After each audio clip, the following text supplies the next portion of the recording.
Mutya ng antingero na lumitaw sa napakabaong dumi ng aswang. Ito ang kakatwang karanasan ng 10 anyos na batang si Nigel. Ano nga ba ang kwento sa likod ng paglitaw ng isang mutya sa nakakadiring dumi ng aswang? Paghihiganti ang pinakamotibo ng nakilalang gabay ni Nigel na si Lolo Terbok. Ngunit hindi magiging madali ang papel na gagampanan ni Nigel. Bakit? Dahil ang mga aswang na makakalaban niya ay may espesyal na kakayahan. Kailangan niyang ingatan ang kanyang anino na madikitan ng anino ng mga aswang. Pero may isang lalong magpapahirap pa sa papel ni Nigel na hindi niya inaasahan. Isa na may taglay na kapangyarihang itim ang nakipag-alyansa sa mga aswang at ang mismong nagpahana sa pagkamatay ng antingerong si Lolo Terbok. Matatalo kaya ni Nigel ang sanib puwersa ng isang salamangkera at ng mga aswang? Tunghayan po natin ang kapanapanabik, maaksyon at kapupulutan ng aral na kwentong ito. Ngunit bago ang lahat, huwag po nating kalimutan mag-subscribe at i-hit ang notification bell sa aking YouTube channel na The Voice Addict at Apong Isaac para sa mas marami pang makapigil hiningang kwentong aswang at katatakutan mula sa mundo ng kababalaghan. Umpisahan na po natin ang kwento. Ano nga mo yun? Ang baho! Amoy tae! Pasado 12:00 ng madaling araw nang maalimpungatan ang 10 anyos na batang si Nigel. Agad siyang napabangon. Katabi niya ang kanyang itay sa katre sa kanilang kwarto. Ang itay lang niya ang katabi pagkat ulila na siya sa ina. Ginising ni Nigel ang 45 anyos niyang tatay na si Gaston. Talagang hindi na niya matiis ang maalingasaw na amoy na pumapasok sa kanilang kubo. Tay! Tay, gising! Gumising muna kayo dyan! Tay, may naamoy po akong sobrang baho eh. Agad namang nagising si Gaston. Pupungas-pungas na nagbangon. Napasingot siya dahil nabulabog ang tulog. Ano ba anak? Ano bang problema mo? Ngunit napangiwi si Gaston nang mapansin ang nakakasulasok na amoy. Pambihira! Ano ba yun? Napakabaho! Amoy tayo ah! Tumahi ka ba sa higaan, anak? Tinangkang i-check ni Gaston ang palibot ni Nigel. Hinawi pa niya ang kanilang mga kumot at unan. Naku, hindi ako tumae, tay ah. Galing po yata sa labas yung amoy eh. Baka mamaya may tumae po sa labas. At sino naman tarantado na tatae doon sa bakuran natin? Pwes, mananagot sa akin ng bastos na yon. Tuluyan ang tumayo si Gaston. Tinungo ang kusina. Kinuha niya at isinukbit sa kanyang bewang ang bagong hasang bolo. Kinuha rin niya ang isang flashlight. Binalikan muna niya si Nigel bago pumanaog ng hagdan palabas.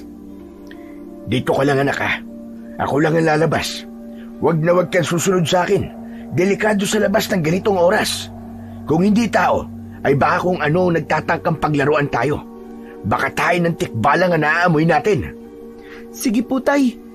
Mag-iingat po kayo ah. Bilisan niyo po at wala po akong kasama rito sa loob. Natatakot po ako eh. Saktong paglabas ni Gaston ay siya namang biglang may bumulong sa may tenga ni Nigel. Sa gulat ay nagpalinga-linga siya at nagtataka.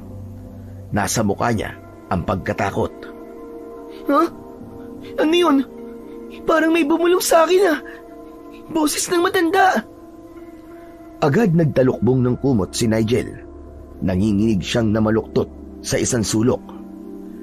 Ngunit muling may bumulong sa tapat mismo ng kanyang tenga. Sisigaw na sana siya, ngunit klarong narinig niya ang tinig na nagsasabing huwag daw siyang matakot. Hindi raw ito isang masamang kaluluwa. Sino po kayo? Bakit niyo po ako binubulungan? Sagot ng tinig, hindi na raw mahalaga kung sino ito. Ang importante ay ang maipaalam sa kanya na may isang mahalagang mangyayari sa gabing yun. Hinihintay raw nitong pagbigyan ng langit ang kahilingan nitong makapaghiganti sa pamamagitan niya. Ha? May kasalanan po ba sa inyo ang itay ko?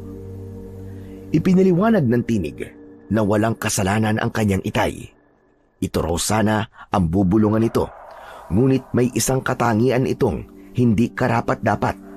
Kaya naman, mas minabuti raw nitong siya na lamang ang piliin pagkat bata pa siya at masunurin.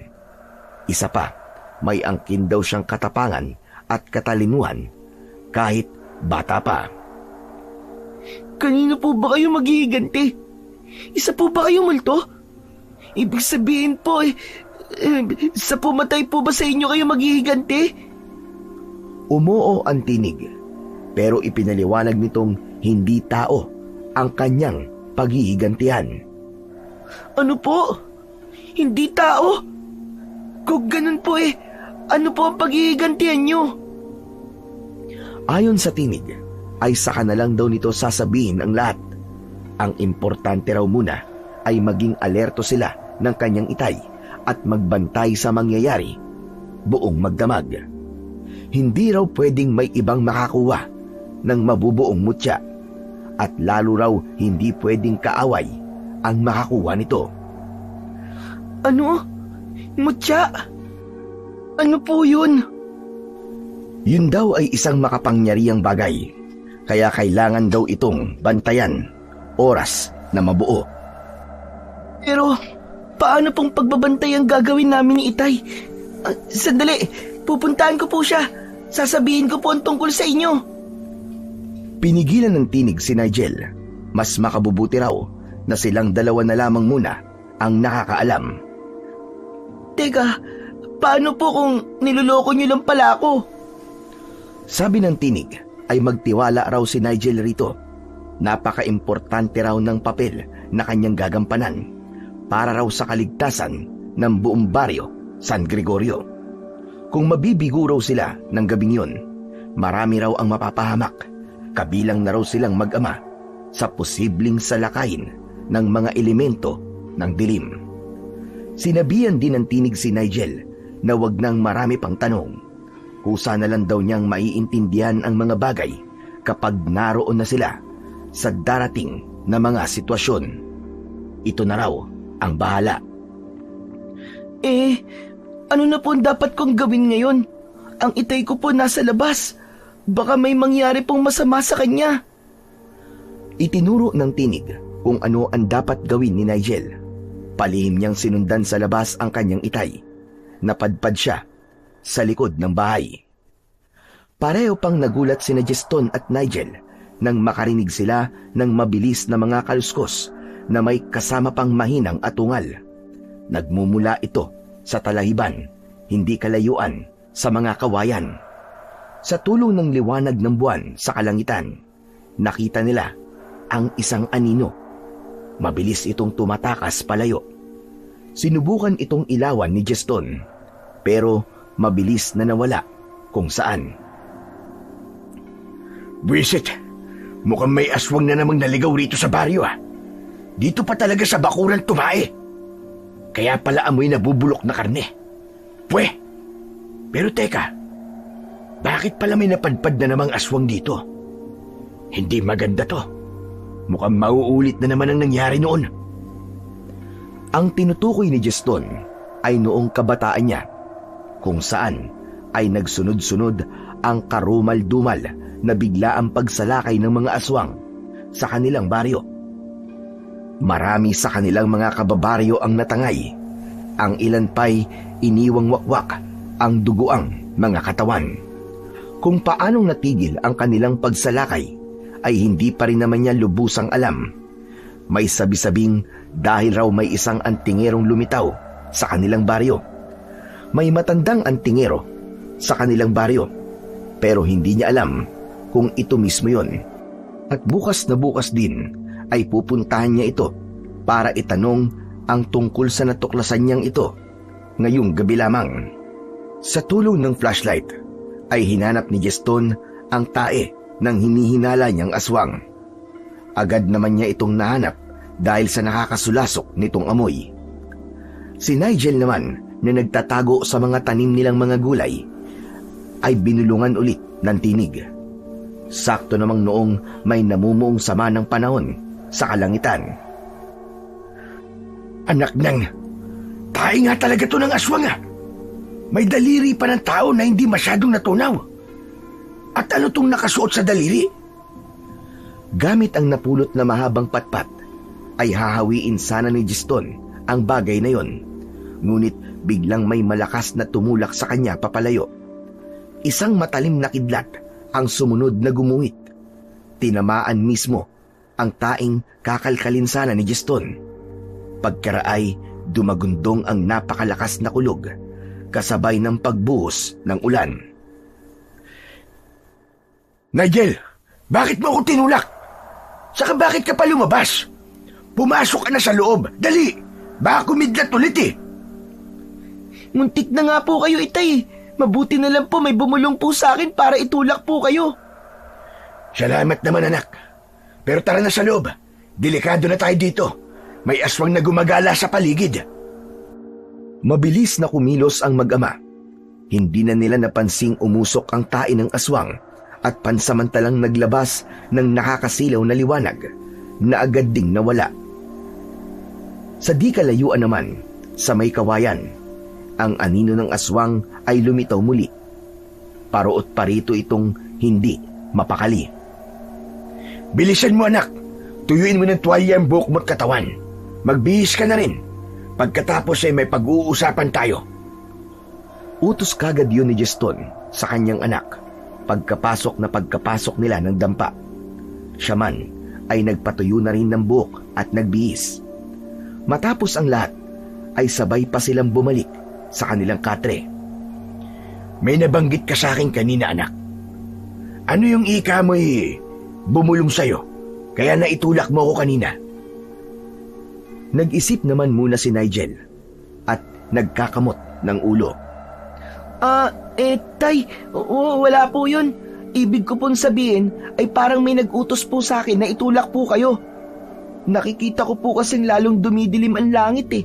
Tapos parang may kulay orange po sa taas. Sabi niyo sa akin dati, di ba? Kapag may halong kulay orange ang maitim na ulap, may laman yung kidlat. Ngayon po, itinulak ko po kayo nang kikidlat na. Namangha si Gaston sa sagot ng kanyang anak. Aba, ang galing mo naman pala anak. Sa lagay na yun eh, naunahan mo pa ang kidlat ha? Mabuti na lang at hindi ka rin tinamaan. Kung hindi ako makakapayag. O siya, matulog na pala tayo ulit. Tutal nawala na rin ang mabaong amoy kanina. Hinigop yata ng kidlat. Agad namang umayos si Nigel para muling matulog. Pero lingid kay Gaston ay may lihim siyang binabalak dahil sa ibinubulong ng tinig. Hinintay ni Nigel na mahiga na rin si Gaston. Nakapikit siya habang nakikiramdam. Pero para namang hindi pa matutulog ang kanyang itay. Sa pasimple niyang pagmulat ng kanyang mga mata, ay nakita niyang inilabas nito ang kanilang lumang baul na sa pagkakaalam niya'y naglalaman ng mga pangontra raw sa mga elemento ng dilim. Naglabas ito ng mga botelyang may lamang mga langis, buntot pagi, latigo, mga lingkaw, itim na mga tela at kung ano-ano pa. Nagsabit ang kanyang itay ng ilan sa mga yon sa dingding ng kanilang kwarto. Nagsaboy rin ito ng langis sa mga haligi. At nang lumabas ito ng kanilang kwarto para ituloy ang ginagawa sa iba pang parte ng kanilang bahay, ay sinamantala yon ni Nigel para makalabas. Medyo kinakabahan naman si Nigel nang siya ay makalabas. Agad siyang napasulyap sa may kawayan. Nang masigurong wala roon ang aninoy, nagmamadali niyang pinuntahan ang tae kanina. Napansin niyang umuusok ito na nooy naging kulay itim na. May isang bagay na bahagyang umiilaw mula rito. Ha? Ano po yung umiilaw? Yun na po ba yung sinasabi niyong mutya? Kausap ni Nigel ang tinig. Sumagot naman itong yun na nga raw. Dininig daw ng langit ang kahilingan nito. Inutusan siyang kuhanin yun, itago at mabilis na pumasok sa kanilang dampa, pagkat nararamdaman daw nito ang presensya ng isang aswang na papalapit. Takot na luminga-linga sa paligid si Nigel, at tulad ng sinabi ng tinig, namataan nga niyang muli ang anino, pero hindi na ito basta anino lang, kundi bulto na mismo ng isang nakakatakot na nilalang, isang aswang. Nang sandaling yun, talagang kinabahan na si Nigel. Mabilis niyang sinunod ang utos ng tinig sa kanya. Dinampot niya ang umiilaw na bagay, isang singsing na may batong kulay makintab na asul. Ibinulsa niya yon sa kanyang shorts. Bibira na sana siya ng takbo papasok sa kanilang dampa. Ngunit bigla siyang natigilan nang pagtalikod niya'y namataan niya ang papalapit na aswang. Nyay! Tay, tulong! Tulong, may aswang! Nagulat naman si Juston nang marinig ang malakas na sigaw ni Nigel. Dali-dali niyang nilabas ang anak habang inihahampas sa ere ang hawak na buntot pagi. Nigel! Anak ko! Nang makita ng aswang ang paparating na si Juston, ay tinangka nitong sugurin si Nigel. Nang kamuntikan na siyang madamba, ay binulungan siya ng tinig at iniamba sa aswang ang mutyang singsing. Ah! Mamatay ka! Mamatay ka! Biglang napaatras ang aswang pagkakita sa umiilaw na asul na bato ng singsing na mutya. Naiharang nito sa muka ang mga braso para takpan ang namumulang mga mata. Para itong nasisilaw at para ring napapaso. Nanginginig ang buo nitong katawan. Sinamantala ni Juston ang pagkakataong yun na natutuliro ang aswang. Mabilis niya itong hinampas ng buntot ng pagi. Katakot-takot na umatungal ang aswang. Pabigla nitong binalingan si Juston para sana manlaban. Pero patakbong humarang si Nigel at muling iniamba ang hawak na mutyang singsing. Muling napaatras at parang lalong nasilaw ang aswang. Ha! Heto sa'yo! Mamatay ka! Mamatay ka na! Parang itinulak ng malakas ang aswang dahil sa pabiglang ginawang yun ni Nigel. Tumilapon itong nagdurugo ang ilong, ngunit mabilis itong muling tumayo. Nagdalawang isip pa kung bubueltahan ba si Nigel o hindi. Galit na galit itong sumingasing na nanggigigil at lumalagutok ang mga kamay. Nanginginig ang naghahabaang nitong mga kuko. Ang mga mata nito'y lalong nagbaga sa kapulahan. Nang mapansin itong parang may usok na nagsisimulang lumabas sa hawak ni Nigel na mutyang singsing, ay mabilis itong tumakas palayo, natakot na takot. Tinangkapang ang habulin ni Juston ang aswang. Hayop kang aswang ka! Bumalik ka rito! Ang tapang mong pumasok at tumae sa bakuran namin! Tapos sa anak ko lang! Takot ka! Duwag! Duwag ka! Sa di kalayuan, sa likod ng kawayanan, kung saan dumiretso ang aswang, ay hindi napansin ni Juston na lihim itong lumingon. Nagbabanta ang matalim nitong tingin at may kung anong ibinubulong. Samantala, ay binalingan ni Juston si Nigel at ang hawak nitong mutyang singsing. Teka anak, ano pala yung hawak mo? Parang umilaw kanina yan ah. Bakit parang takot dyan yung aswang? Kusang inabot ni Juston ang hawak ni Nigel na singsing. Tinitigan niya itong mabuti. Teka, medyo mainit-init siya. At kakaiba ang bigat niya anak. Saan mo ba ito nakuha? Napulot ko lang po yan, Tay. Ang totoo po, ano po kasi, basta po, baka hindi po kasi kayo maniwala kapag kinuwento ko po sa inyo eh. Baka anting-anting ito anak. Itago ko muna. Ipakikita ko sa pupuntahan kong antingero bukas. Maalam yun sa mga anting-anting eh. Napakamot ng ulo si Nigel. May ibinulong din sa kanya ang tinig na hayaan na lang muna ang singsing kay Jeston. Kinabukasan nga ay maagang gumayak si Jeston para makipagkita sa isang antingero. Maaga niyang ginising si Nigel para magbilin. Sakto namang paglabas ni Jeston ng kanilang dampa ay nakasalubong niya ang humahangos na batang si Bobet, ang 11 anyos na kaibigan at madalas kalaro ni Nigel. Oh, Bobet, ang aga mo naman yatang pumunta rito. Ano bang meron? Nako, Tito Juston, may 2 bata pong inaswang kagabi sa Purok 7. Malapit po sa kabukiran. Sasabihin ko na sana kay Nigel eh. Madalas po kami magpunta ron eh. Ano? Inaswang ba ika mo? Opo, Tito. Kagabi raw po may isang aswang silang nakitang gumagala malapit po sa kabukiran. Kaninang madaling araw po, nakita po nila 2 batang wakwak ang mga tiyan. Wala na po mga lamang loob. Inalala ni Jeston ang eksena kagabi. Napakapa siya bigla sa singsing ni Nigel na nasa kanyang bulsa. Napakunot ang kanyang noo nang maramdaman niya itong umiinit. Kailangan niyang maipakita ito kagad sa antingero sa lalong madaling panahon. Para sa kanya'y may kung anong meron ito at hindi basta karaniwang singsing lamang. Ganun ba? Mukhang masusundan pa ang pagsalakay ng mga aswang sa susunod na mga gabi.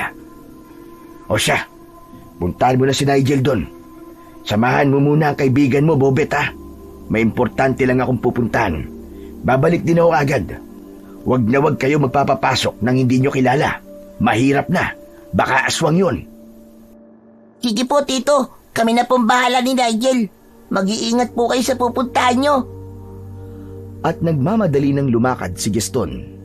Nang makalayo na siya'y hindi niya napansin ang lihim na pag-irap ni Bobet. Namutawi ang kakaibang ngisi sa mga labi nito. Mukhang ayos to. Ako na ang bahala kay Nigel. Kailangan makuha ko ang singsing. At pareho nang nagmadali si Jeston at Bobet sa magkasalungat na direksyon. Si Nigel, samantala, bago pa man siya mapuntahan ni Bobet, ay kausap na naman ang tinig. Ano po yun? May nararamdaman po kayong paparating na negatibong enerhiya? Ibig sabihin po ba aswang yun? Sumagot ang tinig na pwede raw oo at pwede ring hindi. Basta may paparating daw na hindi dapat lubusang pagkatiwalaan. Kailangan daw niyang mag-ingat, lalo na't hindi daw niya hawak ang mutyang singsing. Nang sandali ngang yun, ay narinig ni Nigel ang tinig ng paparating na si Bobet. Medyo malayo pa ito sa pinto ng kanilang bahay, ay sumisigaw na. Nigel! Nigel! Nigel, si Bobet to! Napakunot noo si Nigel nang mapagtantong si Bobet ang tinutukoy ng tinig. Ha? Teka, si Bobet po ba yung negatibong enerhiya? Nanlaki ang mga mata ni Nigel nang sabihin ng tinig na si Bobet nga raw. Pero matagal ko na po siyang kaibigan. Hindi naman po siguro siya aswang. Kumpare rin po ni tatay ang tatay niya. Ngunit idiniin ng tinig na hindi raw komo matagal nang kilala ay kailangan ng lubusang pagkatiwalaan. Kailangan pa rin daw mag-ingat. Ang mga aswang daw ay mapagpanggap. Parang normal na mga tao at kunyaring mabuti. Lahat daw ng paraan ay gagawin nila para maisakatuparan ang mga plano nila. Lalo na raw ngayong may bagong mutya. Tsak daw na magiging lapitin na raw sila ng mga aswang. Ang pinakauna raw na gagawin nila ay kung paano makukuha at masisira ang mutya. Hindi rin daw sila magdadalawang isip na pagtulungang lapain ang nakakuha nito. Naku po, Diyos ko. Pag-iinitan po kami ng mga aswang. Nasa amin ni Itay ang mutyang singsing. Ganun na nga raw yun, ayon sa tinig. Kaya raw kailangan nilang mag-ingat. Humingi pa ito ng paumanhin kung hindi raw ito nagbabala kagad. Sasagot pa sana si Nigel, ngunit hindi niya na yon naituloy dahil kumatok na si Bobet sa may pinto. Nigel! Nigel, buksan mo tong pinto, dali! May kikwento ako sa'yo! Nagmamadaling nilapitan ni Nigel ang pinto. Bago niya pinagbuksan ang kaibigan, ay inalala niya ang bilin ng tinig. Kailangan pa rin niyang mag-ingat kay Bobet. Oh, Bobet! Halika, pumasok ka! Ano bang ikikwento mo? Ang aga mo namang pumunta rito? Tungkol nga sa naganap na pagsalakay ng isang aswang sa bukid ang ikinuwento ni Bobet. May pasenyas pa itong nalalaman habang nagkikwento. Hala? Talaga? Madalas tayong pumunta ron, di ba? Kung gusto mo, ay puntahan natin para maniwala ka. Ang daming ang tao ron ngayon eh. Habang nagsasalita si Bobet, ay pasimple nitong minamataan si Nigel, lalo na sa bandang daliri nito. Hindi naman yun nakaligtas kay Nigel. Sandaling naningkit ang kanyang mga mata na agad ding binawi para hindi siya mahalata ni Bobet. Bobet, takot ka ba sa mga aswang? Ha? Hindi, oo naman. Gagi, alam mo, nakita ko yung mga bata doon sa bukid. Kawawa talaga sila. Wakwak ang mga tiyan at wala nang lamang loob. Saka sobrang nakakatakot ang itsura ng mga aswang na yun. Ibig mong sabihin, Bobet, nakakita ka na ng aswang? Oo, nakita na ako. Mapula ang mga mata ng aswang. Dilat na dilat, malaki. Tapos, meron silang mga pangil, nakalabas ng ganito. Tapos, sobrang tutulis na mga kuko nila, parang kutsilyo. Tapos, nakakadiri rin silang tingnan kasi malangis ang kanilang balat. Ako rin, nakakita na ako, Bobet. Ganyan na ganyan nga sa mga sinabi mo. Ano? Kailan ka nakakita? Kagabi, Bobet, kaming dalawa ni tatay. Muntik na nga kaming mapalaban eh. Hala, talaga? Mabuti, hindi kayo nalapa ng aswang na yon. Pero, bakit pala hindi kayo sinugod ng aswang? Nagdalawang isip pa si Nigel kung sasabihin ang tungkol sa nakuha niyang mutyang singsing. Naisip kasi niyang kanina'y minamataan ni Bobet ang kanyang mga kamay na para bang tinitignan kung may suot siyang singsing. Ewan ko kung bakit nagmamadali kaming biglaan na lamang iniwasan ng aswang na yon. Siguro natakot siya kay tatay. May hawak kasing buntot pagi si tatay. Nigel, naampas ba ng itay mo yung aswang? Oo, kitang-kita ko kung paano sobrang nasaktan yung aswang na yon. Biglang parang nagalit si Bobet sa kanyang narinig. Napansin naman ni Nigel na inirapan siya nito. Teka, Bobet. Bakit parang naiinis ka? Ha? Wala. Naiinis ako dun sa aswang na yun eh. Siya nga pala, Nigel. Kagabi ba'y wala kayong napansin kahit na ano? May napulot ba kayong kakaibang bagay? Halimbawa, isang singsing, bato, o kaya kahit na ano? Sandaling natigilan si Nigel. Paano'y binulungan siya ng tinig. Sinabihan siyang huwag ikwento ang tungkol sa mutyang singsing. Baka raw si Bobet ay kasabwat ng mga aswang. Ha? Wala kaming nakita. Bakit? Ano bang meron sana? Si Bobet naman ang medyo natigilan saglit. Parang nag-aalangan kung ano ang isasagot. Kasi may nakita raw kasi kagabi na matalim na kidlat. Naririnig ko kasi sa mga matatanda, posible raw na may nabuong mutya kagabi. Baka ika ako may nakita kayong mutya. Ganun ba? Ang kaso, wala naman kaming nakitang kahit na ano eh. Tae lang ang nakita namin sa bakuran. Sabi ni tatay, tae raw ng aswang yun. Medyo nanlaki ang mga mata ni Bobet sa napag-alaman.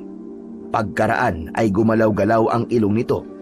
Suminghot-singhot na para bang may hinahanap na amoy. Tae ng aswang talaga? Kaya pala parang may naaamoy ako rito kanina pa eh. Dinakot niyo yung tae? Bakit naman namin dadakutin?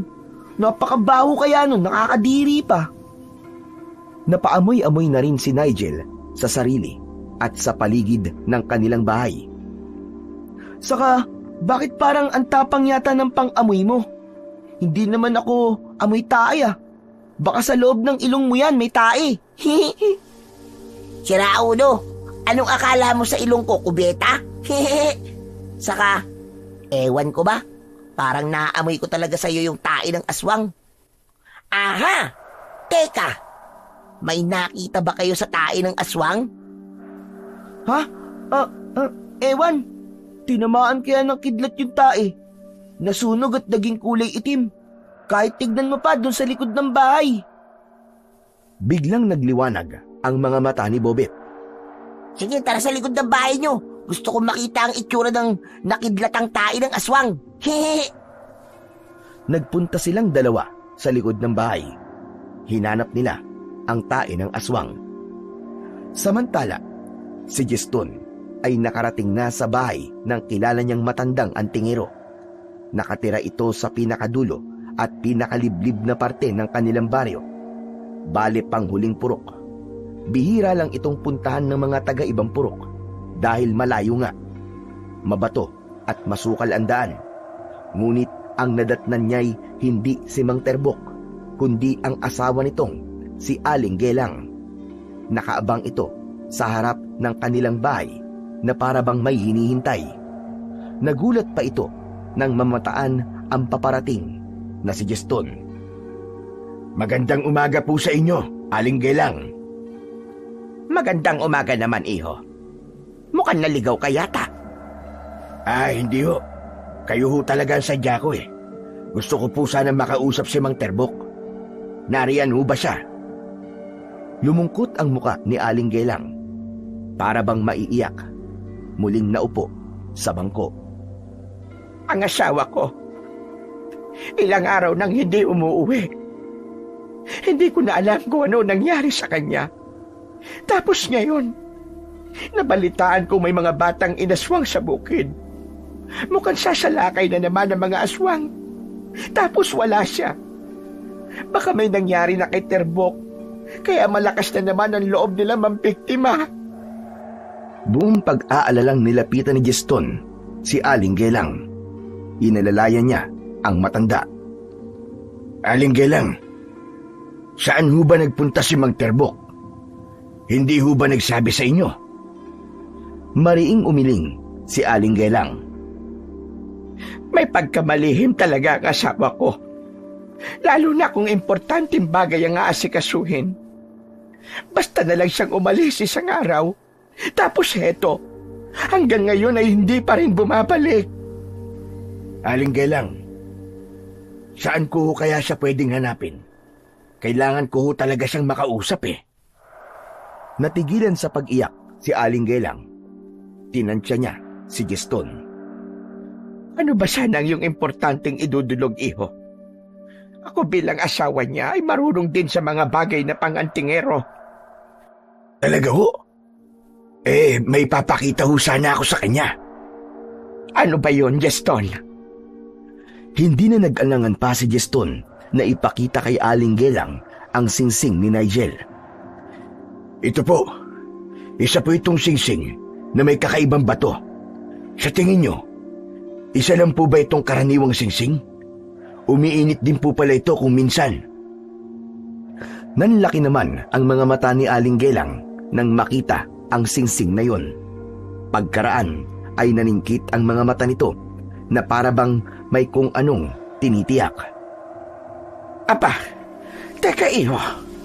Akin na nga yung singsing at nang matignan kong maigi. Parang kay Terbok ito ah. Nako, kay Terbok nga. Ho? Kay Mang Terbok ho yan? Paano niyo pong nasabi?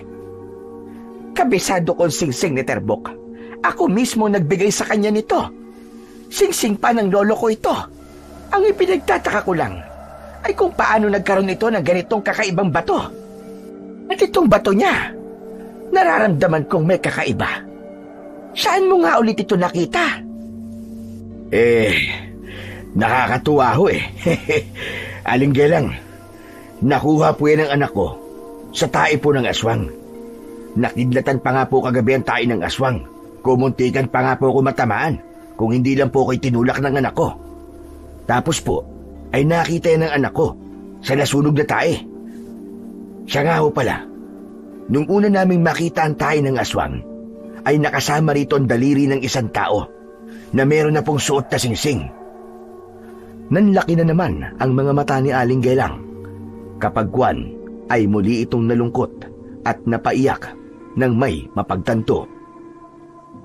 Kay Terbok nga talaga to, iho. Ang asawa ko.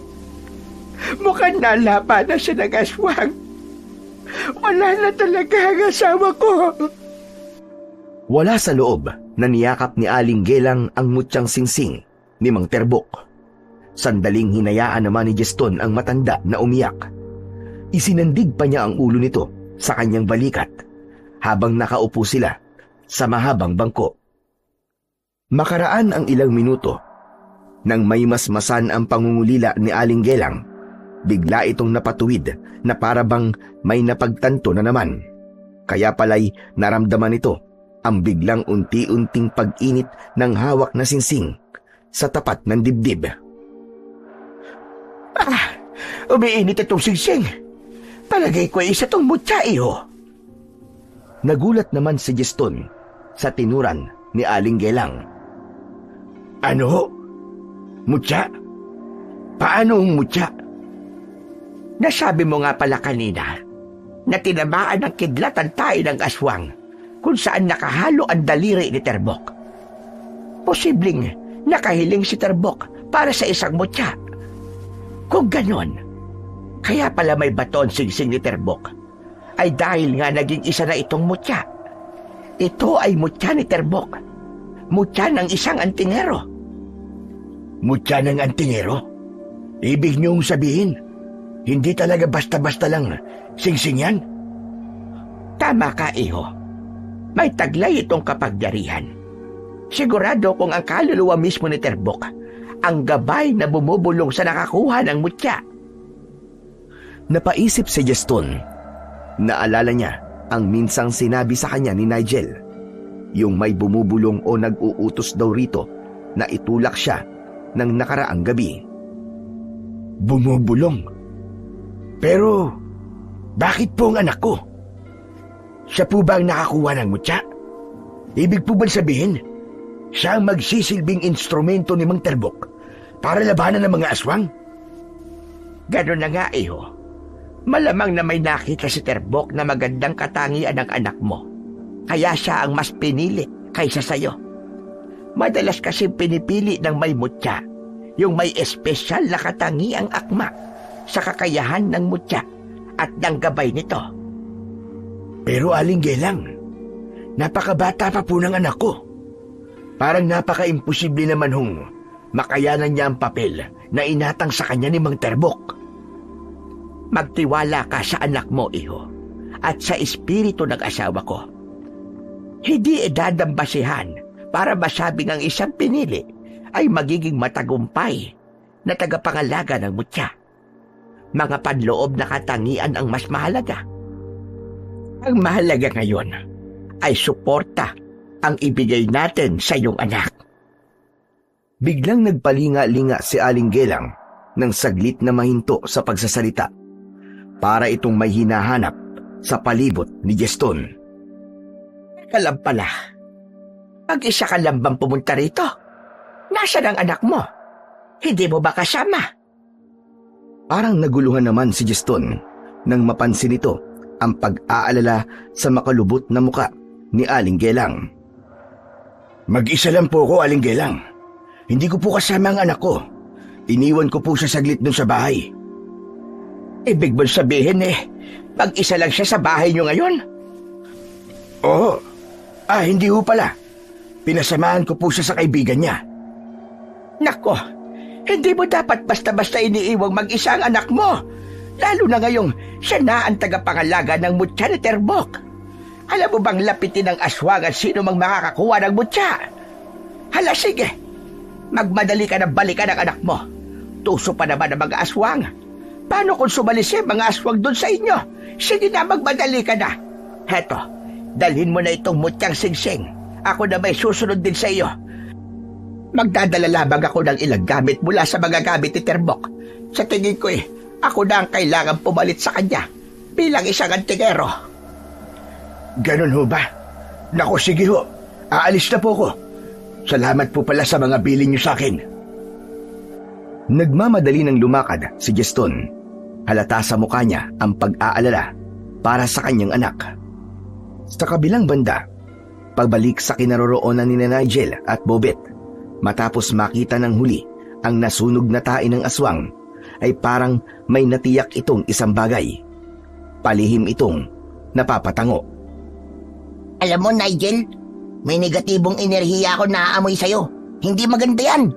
Nako, kailangan mo sumama sa akin. Ipapatingin kita doon sa kakilala kong antingero. Baka mamaya may kamandagdang aswang na napunta sa'yo dahil sa tae ng aswang. Mahirap na at baka mayanggaw ka. Ano ka mo, Bobet? Yanggaw? Ano ba yung yanggaw? Yanggaw. Yanggaw ang tawag sa isang tao na bagong hawang aswang. We, mahawaan ako sa tae lang ng aswang? Oo kaya, may kamandag din ang kanilang tae. Katulad din ng kanilang laway. Halika na, sumama ka na sa akin. Kailangan nating magmadali para kung sakali ay mapigilan ang pagkalat ng kamandagdang aswang sa katawan mo. Sandaling nag-isip si Nigel. Tinimbang pa niya kung sasama ba siya kay Bobet o hindi. Sige, tara. Sasama ako sa'yo. Siguraduhin mo lang na magaling talaga yung sinasabi mong antingero, ah. At sumama naman si Nigel. Dinala siya ni Bobet sa mismong bahay nila. Nagtaka pa nga si Nigel kung bakit doon sila nagpunta. Teka lang, Bobet. Bakit dito tayo sa bahay niyo nagpunta? Dito kita dinala kasi nandito ang antingerong sinasabi ko sa'yo. Kung hindi mo alam, ay antingero ang itay ko. Maupo ka na muna dyan. Relax ka lang. Sandali, tatawagin ko lang si tatay. Ilang saglit lang ay lumabas na nga ang tatay ni Bobet. Napakunot noo si Nigel nang may mapansin siya rito. Parang may sariwa pa itong latay sa katawan na parabang hinampas ng kung anong mahabang bagay. Naalala niya ang nangyari nang nagdaang gabi nung hinampas ng kanyang tatay ng buntot pagi ang aswang. May nabuong haka-haka si Nigel pero sinarili na lamang niya yon. Umakto siyang parang walang napansin. Naalala rin tuloy niya ang bilin sa kanya ng tinig. Antingero pala ang tatay mo, Bobet. Akala ko magsasaka siya. Yun ang akala mo. Pero ang hindi mo alam, marami pang sikreto si tatay. Di ba, tay? Ngunit hindi inaasahan ni Nigel ang matalim na titig ng tatay ni Bobet sa kanya na parabang may mabigat siyang kasalanan dito. Bigla ring namula ang mga mata nito. Maya-maya pa, nagwika ito kay Bobet na hindi raw siya ang batang nakakuha ng bagong mutya. Sa halip daw ay isa lamang siyang pangitain. Isang panglilinlang. Humanda ang itay ni Bobet. Huhulihin sana nito si Nigel, ngunit naging alerto siya. Bago pa man siya masunggaban, ay dali-dali na siyang bumira ng takbo palabas. At habang tumatakbo, dinig niya ang pagbabanta ng itay ni Bobet. Humanda raw sila mamayang gabi. Si Bobet din naman ay sumigaw. Takbo! Takbo, Nigel! Tumakas ka't mas lalo kang malalagot sa amin! Sobrang bilis ng ginawang pagtakbo ni Nigel. Halos wala siyang lingon-lingon hanggang sa may mabunggo siyang isang matandang nakatungkod at balbas sarado. Halos para rin siyang sumanib dito. Isang batang pangitain. Kamukha ng anak ni Gaston. Hindi kaya... Yun ang narinig ni Nigel bago siya nawalan ng malay dahil sa pagkakabunggo niya sa matanda. Nang bumalik ang malay niya, natagpuan niya ang sariling nasa loob na muli ng kanilang bahay, nakahiga sa sahig ng kanilang sala. Takang-taka siya nang mapansin niyang paupong nakatunghay sa kanya ang kanyang tatay. May kasama itong isang matandang babae. May binabanggit na orasyon ng matanda habang nakadantay ang kamay sa kanyang noo. Tay, paano pong nakahiga ako bigla rito? Saka, sino pong kasama nyo? Ano po bang ginagawa niya sa akin? Biglang napadilat ang mga mata ni Aling Gelang. Ay, salamat sa Panginoon. Salamat at nakabalik na ang anak mo, Juston. Pati ang kaluluwa ni Terbok na nasa loob niya. Nagpagana pala siya ng isang pangitain. May nagtangkang lidlangin ang anak mo. Kaluluwa? Terbok? Pangitain? Linlangin? Teka. Wala po akong maintindihan eh. Bumangon si Nigel. Si Jesto naman ay ipinaliwanag ang lahat sa kanyang anak. Anak, huminahon ka. Siya si Aling Gelang. Asawa siya ni Mang Terbok. Yung antingerong pagtatanungan ko sana tungkol sa singsing mo. Paano ko ba ipapaliwanag ng maayos na hindi ka malito? Teka, ganito, makinig ka mabuti. Magsabi ka muna ng totoo sa akin, anak, ha? May bumubulong ba sa'yo na isang tinig? Nagpalipat-lipat muna ang tingin ni Nigel sa pagitan ni Juston at Aling Gelang. Opo tay, meron po. Tinig po ng isang matandang lalaki. Ang lolo Terbok mo ang nakakausap mo, iho. Siya ang asawa ko. Ang may-ari ng mutyang singsing mo. Ikaw ang pinili ni Mang Terbok, anak, para labanan ng mga aswang sa tulong ng mutyang singsing. Teka pala, kailangan kong ibalik sa'yo ang singsing. Nang iabot ni Juston kay Nigel ang singsing, ay napansin nilang bahagyatong umilaw-ilaw. Hala, umiilaw po ang singsing tay. Kunin mong madali, Nigel. Yan ang senyales na may mahalagang sasabihin sa'yo si Terbok. Mukhang may kailangan tayong paghandaan, Juston. Tama lang talaga na sumunod ako sa'yo rito. Pagkakuha ni Nigel sa singsing, ay agad niyang narinig ang tinig ni Mang Terbok. May mga ibinilin sa kanya na dapat gawin. Ano, iho? Ano ang sinabi sa'yo ni Terbok? Nako, kailangan po nating maganda. Lalabas daw po mamayang magdidilim na ang mga aswang. Tayo raw po ang uunahin nila. Sinasabi ko na nga ba? Nako, Juston, kailangan din nating balaan ang mga kababaryo natin at paghandain din sila. Ganitong wala na si Terbok ay mauulit na naman ang nangyari doon. Ako na ang bahalang lumabas at magsabi sa mga kababaryo natin. Kayong dalawa ay gawin nyo lang ang lahat ng iniutos ni Terbok. Babalikan ko kayo mamaya bago magdilim. Mag-iingat kayo. Sige ho, Aling Gelang. Mag-iingat din ho kayo. Lalo na kayong mag-ama. Bantayan mo maigi ang anak mo, Juston. Yung sinabi ko sa'yo, wag na wag mo siyang iiwang mag-isa. At siya nga pala, iiwan ko muna rito ang ilang gamit ko at mga gamit ni Terbok na pang-antingero. Pwede niyong gamitin ang mga pangontra kung kinakailangan. Si Terbok na bahalang magturo sa inyo kung alin sa mga yan ang kakailanganin. Pagkaalis ni Aling Gelang ay naghanda na ang mag-ama. Ano na, anak? Ano ang mga ibinubulong sa'yo ni Lolo Terbok mo? Kailangan nating kumilos kagad. Biglang nanghina si Nigel. Napaupo siya sa sahig. Oh, anak! Bakit parang nangihina ka? Kinakabahan po ako tay sa mga sinabi po ni Lolo Terbok. Parang nakakatakot naman po ang pagdating ng mga aswang mamaya. Malalakas po ba ang mga aswang, tay? Huwag kang matakot, anak. Hindi ka naman pipiliin ni Lolo Terbok mo kung sa tingin niya hindi mo kakayanin. Sa katandaan mo, isang magaling na antingero si Mang Terbok. Yang mutyang singsing niya ay paniguradong makapangyarihan. Isipin mo yung nangyari kagabi.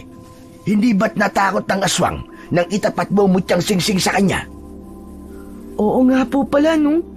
Pero, paano po kung marami akong makaharap na aswang? Kakayanin ko po kaya? Kakayanin mo, anak. Saka hindi ka naman nag-iisa eh. Nandyan ang lolo terbok mo. Ako, tsaka ang lola gelang mo. Magtutulungan tayo. Bakit? Ayaw mo bang maging tagapagtanggol ng mga kababaryo natin? Gusto mo bang malapa tayong lahat ng aswang? Hindi naman po sa ayaw ko, Tay. Para lang po kasing mahirap eh. Saka, ewan ko po ba, Tay? Basta, bahala na po. Lumuhod si Juston at hinawakan sa magkabilaang balikat si Nigel.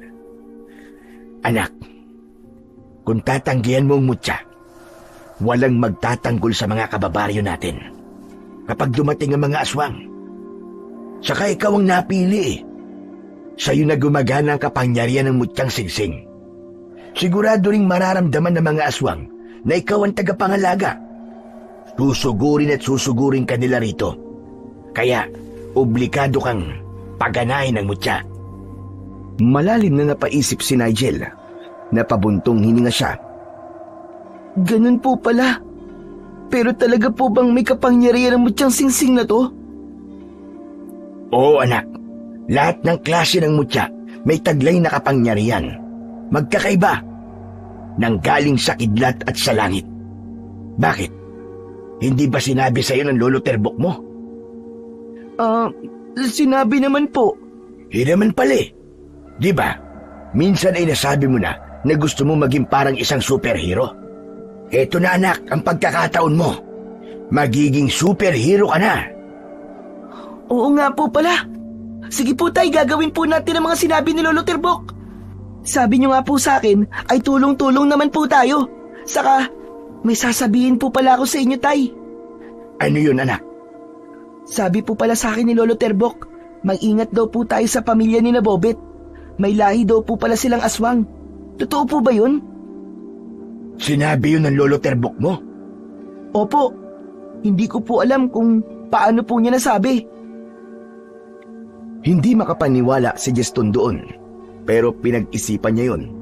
Naalala rin niya ang sinabi ni Aling Gelang kaninang nagkamalay si Nigel.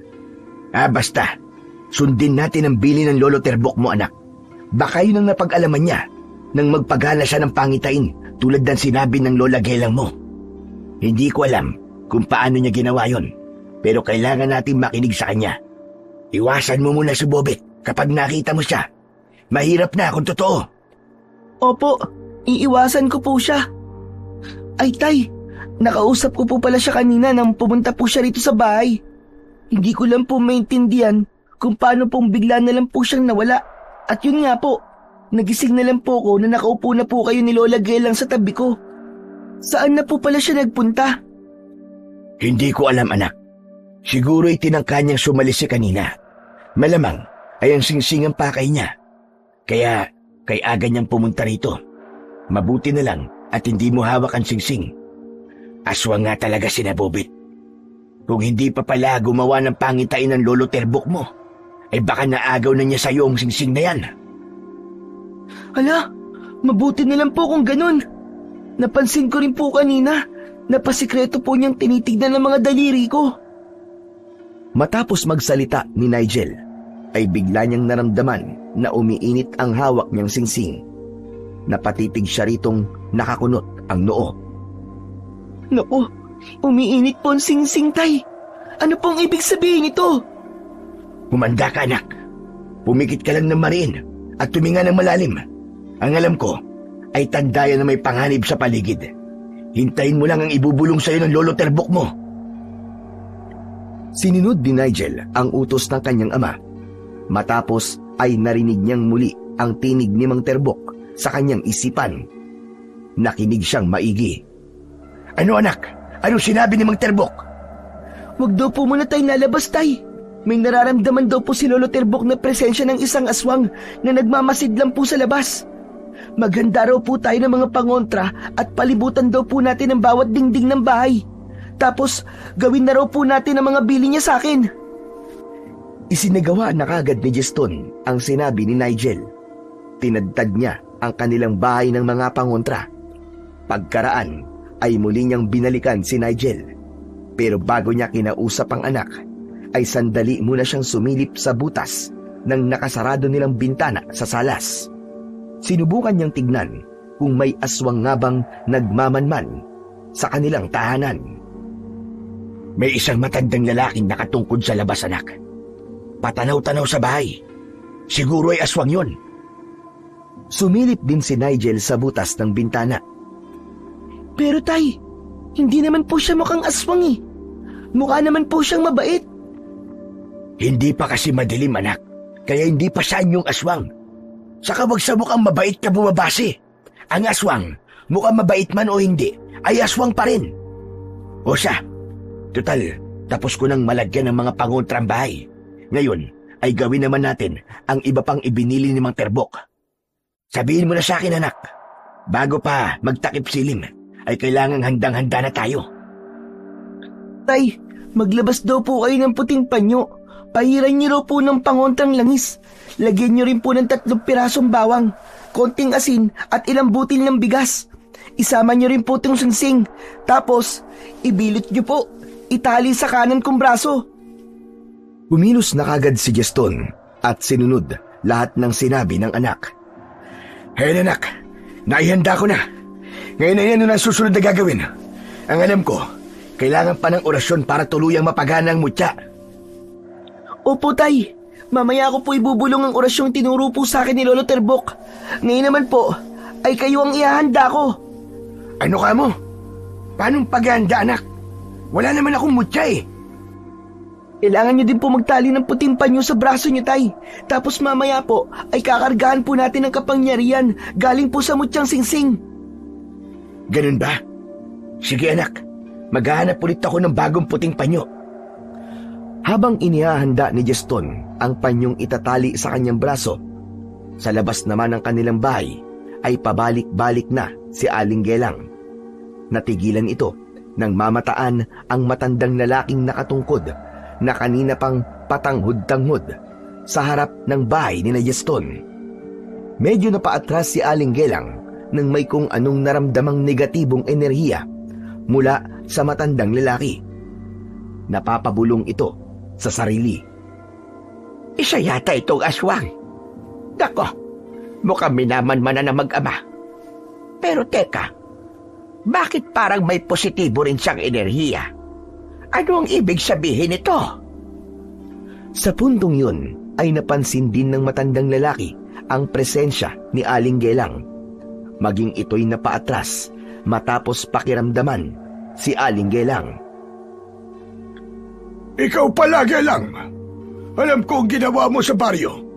Tama lang na paghandaan ang nalalapit na pagsalakay ng mga aswang ngayong pagtatakip silim.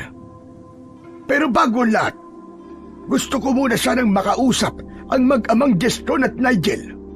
Pwede mo ba akong samahan sa loob? Pero teka ho, kilala niyo ako. Pero kayo ay hindi ko kilala. Mahalaga yun, Gelang. Ang importante, kahit paano, ay may makakatulong ang mag-ama na may alam din sa pagkaantingero. Hindi ba't ikaw ang asawa ni Terbok? Ako nga ho. Saka ano ho ba kayo? Isa rin ho ba kayong antingero? Imposible.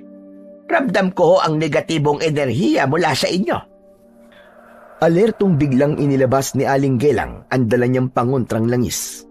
Talagang ipinakita niya ito sa harap ni Mang Lano para malaman ang magiging reaksyon nito. Tulad ng inaasahan ni Aling Gelang ay bahagyang napaatras nga si Mang Lano. Para bang takot sa mga pangontra ng una. Dahil dito'y nasiguro ni Aling Gelang na hindi normal na tao ang kaharap. Lalo pa niyang nakumpirma nang magsalita si Mang Lano. Huwag, Gelang! Pakisuyo! Huwag mong buksan ang mga yan! Oo, inaamin ko sa iyo na alagad ako ng dilim. Pero hindi ibig sabihin na natutuwa kung ganun ako. Ang totoo'y, mas kampi ako sa liwanag. Anong ibig niyong sabihin? Saka anong alagad ho ba kayo ng dilim? Unay napayuko muna si Mang Lano. Nagdadalawang isip kung sasabihin ang kanyang lihim o hindi. Nang mag-angat ng ulo, ay tinitigang maigi si Aling Gelang. Tinatansya kung mapagkakatiwalaan ba ito o hindi. Sa huli, maamo ang mukhang umamin din ito. Isa akong aswang, Gelang. Lano ang pangalan ko. Pero hindi na ako katulad ng dati. Matagal ko nang itinakwil ang pagkaaswang ko. Namumuhay akong tulad ng karaniwang mga tao.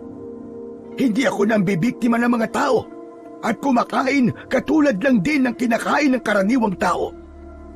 Gusto ko sanang ang buong angkan ko ay sumunod sa yapak ko. Aha! Kaya pala nararamdaman kong mas labang sa inyo ang positibong enerhiya kaysa sa negatibo. Pero medyo duda pa rin ako sa inyo. Hindi ko ba alam na tuso mga aswang? Ano ba talaga ang ipinarito nyo? Bakit gusto nyong makausap ang mag-ama? Wala ako kahit na anong masamang balak sa kanila, Gelang. Maniwala ka. Naparito ko para tulungan sila laban sa puwersa ng mga aswang. Alam ko ang kahinaan nila. Kaya nakikiusap ako sa iyong samahan mo ko sa mag-ama bago pa man lumatag ang dilim. Tignan mo! Papahapon na! Tinanaw ni Aling Gelang ang papawirin. Pero bago niya sinagot si Mang Lano, ay nag-isip muna siyang maigi. Tinimbang kung papayagan ba ang matanda o hindi. Pasensya na, Mang Lano. Pero hindi kita pwedeng dalhin sa mag-ama. Mahirap na at baka sirain mo pa ang mutya ng bata. Ganito na lamang. Patunayan niyo muna sa akin na talagang mabuti ang intensyon niyo at kampi talaga kayo sa liwanag. Mamayang papadilim ay sasalakay ang mga aswang. Gumawa kayo ng paraan para pigilan sila o ipakita niyong salungat kayo sa kanila. Pero Hanggang sa bumira na ng alis si Aling Gelang, kaya nabitin ang sasabihin ni Mang Lano. Pinagsarahan pa siya ng matandang babae ng tarangkahang kawayan ng bakuran ng mag-amang Jeston at Nigel. Nako, delikado kayo mamaya, Gelang.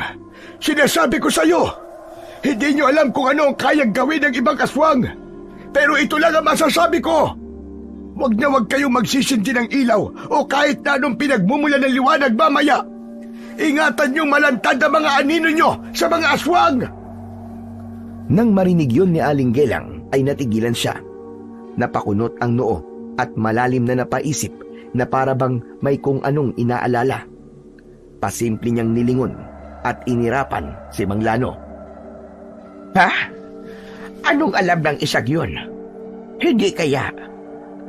Babalikan sana ni Aling Gelang si Mang Lano, pero pagtalikod niya'y wala na ang matanda. Bahala na.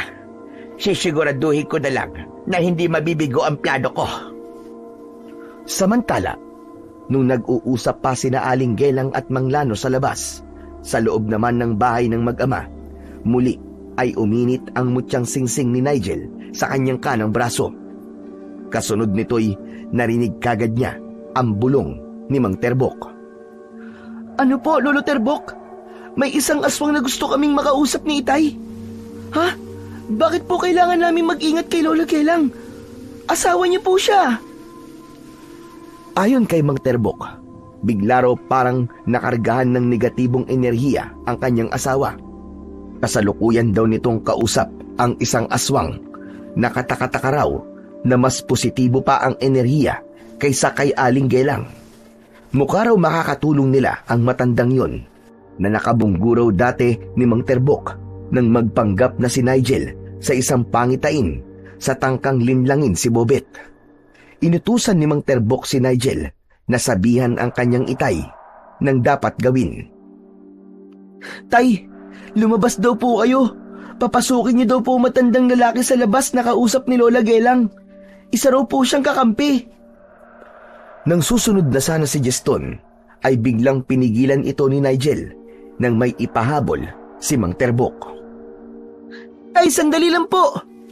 Bago kayo lumabas, ay kailangan ko na raw pong paganahin tong mutyang singsing. Tapos ay kargahan ko na raw po kayo ng enerhiyang kailangan nyo. Proteksyon na rin po dahil sa negatibong enerhiya ni Lola Gelang. Ganun na nga ang ginawa nila at nang matapos ay lumabas na si Jeston para papasukin ang matandang si Mang Lano. Ngunit paglabas niya'y tanging si Aling Gelang na lang ang kanyang naabutan. Aling Gelang, nasan po yung matandang lalaki? Ha? Wala namang matandang lalaki sa paligid Takad ako. Pumasok na tayo sa loob ng bahay, Juston. Lumalatag na dilim. Teka, naihanda na ba ninyo ni Nigel ang mga dapat na ihanda? Agad na hinila ni Aling Gelang si Juston papasok sa kanilang bahay. Pero, kailangan ko pong hanapin ang matandang lalaki, Aling Gelang. Bakit mo pa hahanapin kung wala na siya? Sa kaaswang ang isang yun. Natakot ba naman sa dala kong pangontra? Minaman-manang kayo. Kaya mabuti pa ay pumasok na tayo. Ang mga kababaryo natin ay napagsabihan ko na. Dali na. Hayan na parang may ugong ng paparating. Napilitan namang sumunod kay Aling Gelang papasok ng kanilang bahay si Juston nang marinig niya ang sinasabi nitong ugong. Nako, mukhang ang mga aswang na nga po yun. Pagpasok naman nila, ang sumunod nilang narinig ay ang sigawan ng mga kababaryo nila sa labas. Diyos ko, nariyan na kagad ang mga aswang. Mukhang galit na galit at gigil na mahanap kung sinong nakakuha ng butya. Pwes, humanda kayo, Juston at Nigel. Teka, ano ba ang mga ibinili ni Terbok? Hindi sumasagot si Nigel, kaya pala'y may kung anong ibinubulong sa kanya si Mang Terbok. May kinalaman yun kay Aling Gelang. Para saan pala yung mga puting panyo na nakatali sa mga braso nyo? Sasagot sana si Juston, pero pasimple siyang sinenyasan ng anak niya na huwag sumagot. Teka, bakit ayaw nyo akong sagutin? May inililihim ba kayong dalawa sa akin? Nakahanda na po kami, Lola Gelang. Kayo po yata ang hindi pa nakahanda. Hayun po mga pangontra nyo sa mesita. Hindi po namin ginalaw ang mga yon. Napasimangot si Aling Gelang at lihim na sinamaan ng tingin ang mag-ama. At bakit hindi nyo ginalaw? Walang silbi mga pangontra ko, ganun ba? Nako, hindi naman po, Lola. Hindi po kasi nasama sa mga bilin po ni Lolo Terbok. Ganun nga ba? Pues, hala, sige Juston, maglabas kayo ng maraming ilaw. Kailangan mailawan ang lahat ng sulok ng bahay dahil takot sa liwanag ang mga aswang. Gagawin na sana yon ni Juston, pero pinigilan siya ni Nigel. Sandali, tay. Ano po kaya kung wag tayo magsindi ng ilaw? Pakiramdam ko po kasi mas malakas po ang kapangyarihan nitong mutya kapag madilim. Patayin na lang po muna ninyo ang mga ilaw. Baliw ka ba, bata ka? Hindi mo alam ang sinasabi mo. Ang ibang mga aswang ay mas malalakas sa dilim. Ay, nako. Parang maling ikaw ang napili ni Terbok. Pero kasi, Lola, sinabihan po ako ni Lolo Terbok na pakinggan ko lang daw po ang nararamdaman ko eh. Yun po talaga ang nararamdaman ko. Mas malakas po tong mutya sa dilim. Ganun ba? Ay siya, bahala kayo. Basta ako magsisindi ako ng ilaw ko. Ayoko mapahamak na dahil sa inyo. Walang ano-ano'y, bigla silang nakarinig ng mga singasing na papalapit sa kubo.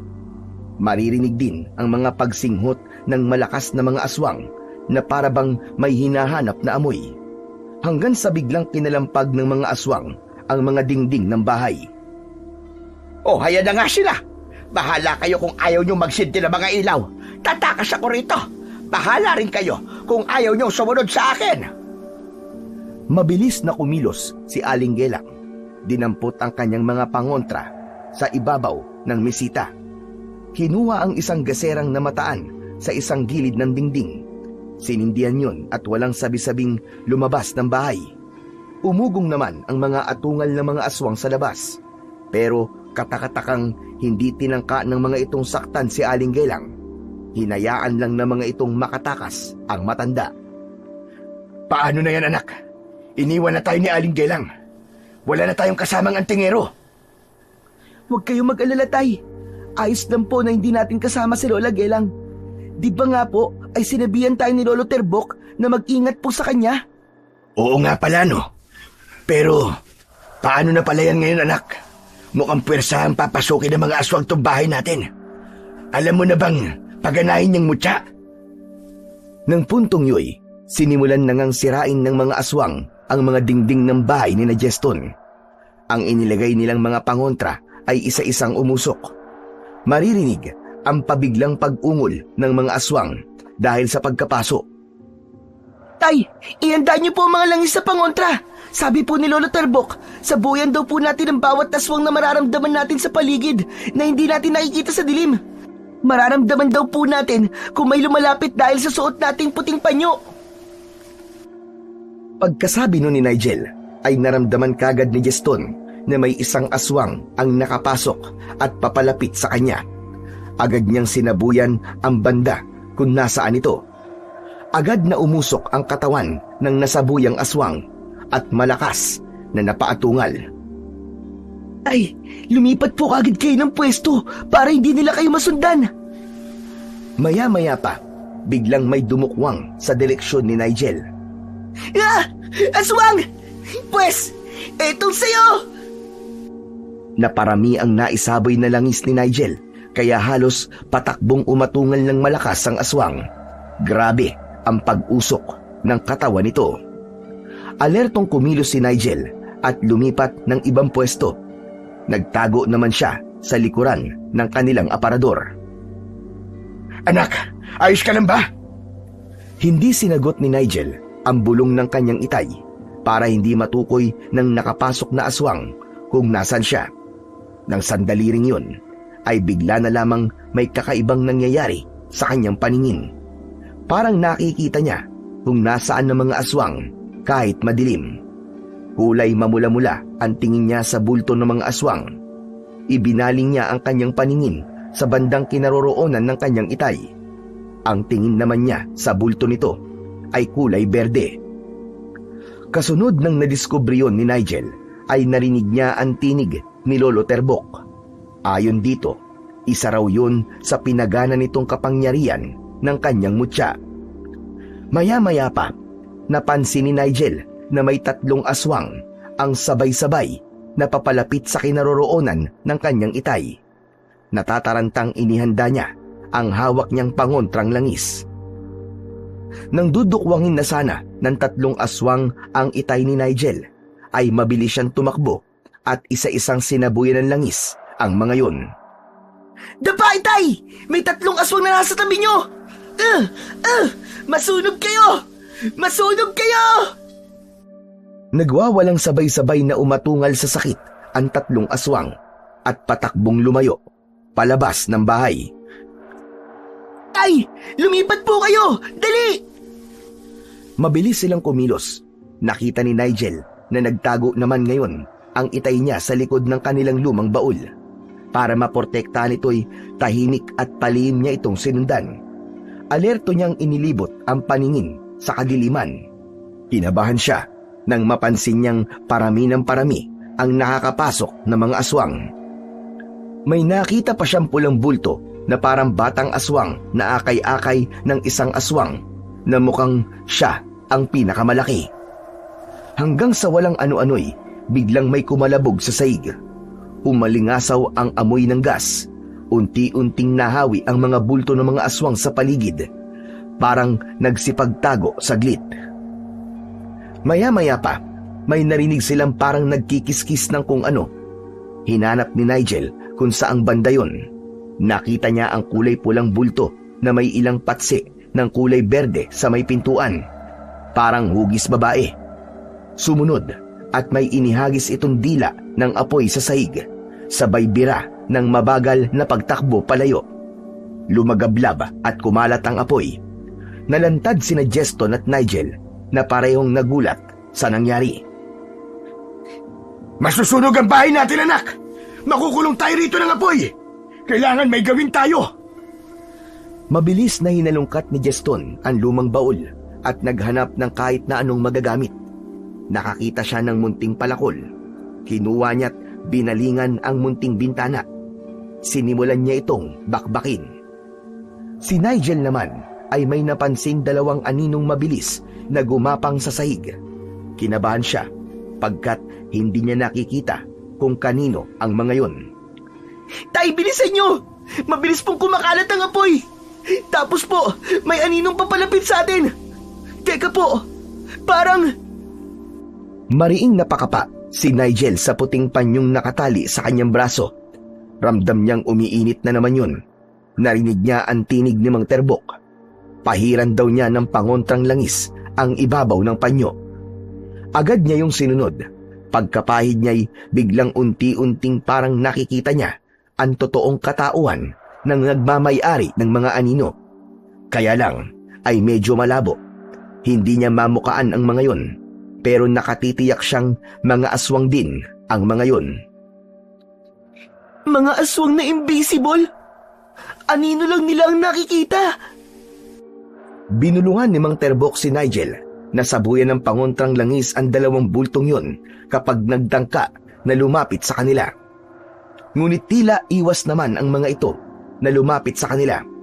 Napansin niyang ang mga anino ng mga ito ang lumalapit sa mismong mga anino nila ng kanyang itay. Lolo Terbok, para pong ang anino namin ni Itay ang nilalapitan ng kanilang anino. Ano po bang mangyayari kapag nadikit ang anino nila sa anino namin? Tinangkang dumikit ng anino ng batang aswang sa anino ni Nigel, pero alerto niyang iniiwas ang kanyang anino. Sakto naman sa bili ni Lolo Terbok na ingatan daw nilang madikit ang kanilang anino sa mga gumagapang na mga anino. Tinangkaring dumikit ng malaking anino sa anino ni Nigel. Naging mas agresibo ito, kaya panakanakang nagsasaboy si Nigel ng pangontrang langis. Tay, bilisan niyo po ang pag-iba dyan! Pinipilit po ng malaking anino na dumikit sa anino ko! Delikado raw po kapag nadikitan ng anino ko! Nataranta si Jeston nang pagbaling niya na mataan niya ang tinutukoy ni Nigel na anino. Ito na anak! Malapit na! Isang hataw na lang! Bibigay na ang bintana na to! Halos magkasabay na lumapit ang dalawang anino sa anino ni Nigel. At nang makakadikit na sana ang mga ito, ay siya namang bumigay ang bintana. Mabilis na hinila ni Jeston si Nigel. Sabay silang lumundag sa bintana. Nagulat ang mga aswang sa labas. Sabay-sabay na napaatungal ang mga yon. Galit at atat na dambahin sila. Ngunit nag-aalangan na mga itong lumapit. Kaya pala'y nararamdaman ng mga ito ang mainit na enerhiyang inilalabas ng mutyang singsing ni Nigel. Wala silang kamalay-malay na bumabalot pala ang enerhiya nito sa palibot ng kanilang mga katawan. Nagsilbi nila itong proteksyon. Teka, ano nangyayari anak? Bakit parang takot silang sumugod? Sabi po ni Lolo Terbok, nababalot na po tayo ng proteksyon ng mutyang singsing. Nararamdaman ko nga po tay. Malamig na malamig po siya.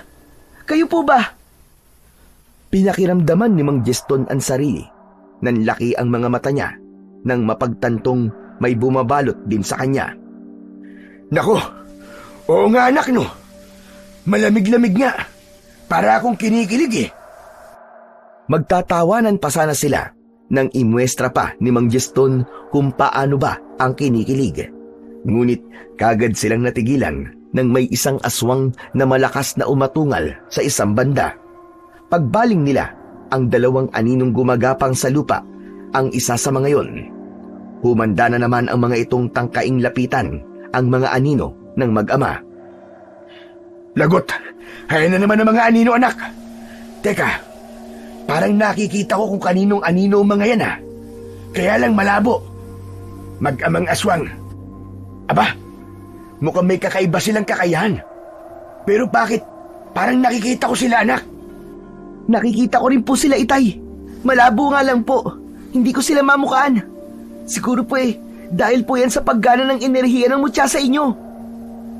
Humanda ka anak. Tsak natatangkain na naman nilang dumikit sa anino natin. Ora mismo ay mabilis nang gumapang ang mga anino sa kanilang direksyon. Napalundag sila pareho sa pagkagulat. Ihahanda sana ni Nigel ang botelya ng langis na pangontra para isaboy sa sumusugod na dalawang malabong bulto ng aswang. Pero napasigaw na lang siya nang wala siyang makapa sa kanyang bulsa. Tay, mukhang nalaglag po ang pangontrang langis. Wala po akong pansaboy. Kayo po ba meron pa? Kabadong kinapa ni Mang Jeston ang kanyang bulsa, pero nanlaki na lang ang kanyang mga mata Nang mapagtantong nalaglag din niya ang mga yon, binalingan niya ang pinaglapagan nila kanina. Naroon ang mga yon. Susubukan sana niyang takbuin at pulutin ang mga yon, ngunit humarang ang ilang aswang. Pinagsisisipa palayo ang mga botelya. Patay anak, wala na tayong pangontrang pansaboy. Kausapin mo lolo Terbok mo. Kapain mo mutyang singsing. Ngunit pabigla na silang tuluyang nalapitan ng dalawang anino. Ang malaking anino'y tagumpay na nakadikit sa anino ni Nigel. Noon din ay nanghina siya. Tay, nadikit po ang malaking anino sa anino ko. Para pong hinihigop ang lakas ko, Tay. Hindi ka pwedeng manghina anak. Aalalayan sana ni Mang Jeston si Nigel, ngunit pabigla ring dinikitan ng mas maliit na anino ang kanyang anino. Bunga nito'y unti-unti rin siyang nanghina. Nadikitan din ang anino ko anak. Nangihina na rin ako. Hindi maaari ito. Natuwa ang mga aswang. Nagkakaisang pinalibutan ng mga ito ang mag-ama. Nooy unti-unti na ring nawawala ang proteksyong bumabalot sa kanila, simula nang madikitan ang kanilang mga anino. Lalapitan na sana sila ng mga aswang nang walang ano-ano'y may bugso ng hanging humawi sa mga aswang. Nagulat sina Jeston at Nigel nang maramdaman nilang biglang may mga kamay na humatak sa kanila at napakabilis silang itinakbo kung saan. Dinala sila ng isang nilalang sa isang munting kubo sa madilim na kakawyan. Pagkalapag sa kanila'y noon lang nila napagmasdan ang itsura nito. Isa rin itong aswang na may puting-puting buhok at balbas at kutis na napakaitim. Mapupula ang mga mata nito at may matutulis na mga pangil sa maumbok na bunganga. Natakot ang mag-ama. Anak ng aswang rin! Papalagpasan na si Mang Jeston para kalabanin ng aswang, ngunit wala siyang nagawa dahil sa panghihina. Napasalampak na lang ulit siya sa katring pinaglapagan sa kanila. Maya-maya pa, unti-unting nagbago ang anyo ng nilalang. Naging isa itong maamong matandang lalaki. Huwag kayong matakot. Hindi ako masamang aswang. Kakampi niyo ako. Ako nga pala si Tandang Lano. May lahi akong gabunan. Hindi ko to naipamana sa aking mga anak at apo. Tanging ako lang. Para makasiguro, pasimpleng kinapa ni Nigel ang puting panyo sa kanyang braso. Palihim niyang kinausap si Mang Terbok. Ay, kayo ho pala yung matandang nasa labas ng bahay namin kanina. Ako nga iyo. Kakausapin ko sana kayo. Kaya lang hindi ako pinayagan ni Gelang. Oo nga pala. May naramdaman akong kakaiba kay Gelang. Nasa na ba ang babaeng yun? Mabutit hindi kayo pinahamak. Teka, kilala niyo po si Aling Gelang? Oo. Asawa siya ng magaling na antingerong si Terbok. Noon ko pa sana balak kausapin si Terbok para makipag-alyansa. Pero nahihirapan akong makalapit dahil kay Gelang. May masamang hangin akong palaging nararamdaman sa babaeng yon. Hanggang ngayon, hindi ko alam kung anong masamang hangin ang nasa kanya. At ngayong wala na si Terbok. Ewan kung bakit parang naiisip kong may kinalaman si Gelang sa pagkamatay niya. Nagkatinginan nang makahulugan si Mang Jeston at Nigel. Matanong ko lang ho kayo, Tatang. Alam niyo po bang may mutyang nabuo si Mang Terbok? Oo, alam ko. At itong anak mo ang nakakuha ng mutyang yon. Nakita ko nang gumuhit ang isang matalim na kidlat sa bakuran ng bahay niyo. Parang naramdaman ko ng gabing yon ang espiritu ni Terbok. Siguro'y dahil iisa kami ng kahilingan. Kayo rin po ay aswang? Paanong parehas po kayo ng hiling? Sabi ko nga, isa akong mabuting aswang. Matagal ko nang itinakwil sa sistema ko ang mambiktima ng mga tao. Namumuhay akong tulad ng karaniwang mga tao. Ginagamit ko lang ang pagtagabunan ko sa tama. Layunin kong makipag-alyansa sa mga antingero o kahit anong gustong labanan ng mga aswang. Hindi ko gustong naging aswang ako. Kaya naging panata ko ng maging alagad ng liwanag kahit kabilang ako sa dilim. Alagad ng liwanag, nakabilang sa dilim? Pwede po ba yun? Oo naman. Kung minsan, mula sa puwersa ng kasamaan, may lumilitaw ding mabuti. Ganon din kung minsan, na may masamang damo na lumilitaw sa gitna ng mabubuting mga pananim. Yun din yung sinasabi ng ilan na kahit sa parte ng madilim na paligid, ay may munting liwanag na sisilaw. Tinanguan ni Gaston ang sinasabing yun ni Mang Lano. Naku, parang hindi ko po maintindihan ng mga sinasabi niyo, Tatang. Ganito yun, anak. Sa grupo ng mga masasama, minsan ay may lumilitaw na isang mabuti. Kapag binaliktad, sa grupo naman ng mga mabubuti, may lumilitaw na isang masama. Kumbaga may isa na bumabaliktad. Ah, naiintindihan ko na po. Kaya pala sinabi niyong isa kayong mabuting aswang. Pero buti po ay hindi kayo pinagtutulungan ng mga kagaya niyong mga aswang, pero masasama. Matagal na akong humiwalay sa kanila. Nagpakalayo-layo ako sa kakawiyang ito. Hindi naman nila ako basta-basta mahuhuli. Isa akong gabunan. Mabilis kumilos. Kung mapapalaban man ako sa kanila, hindi rin nila ako kaya. Dahil higit akong mas malakas kaysa karaniwang mga aswang lang. Pero Tatang, kilala po ba kayo ng mga kaanak nyo? Biglang nalungkot doon si Mang Lano. Matagal na akong hindi nagpapakita sa kanila. Mabilis magbago ang itsura ng tulad kong gabunan. Malamang na hindi na nila ako mamumukaan ngayon. Pero sila ay kilala ko pa.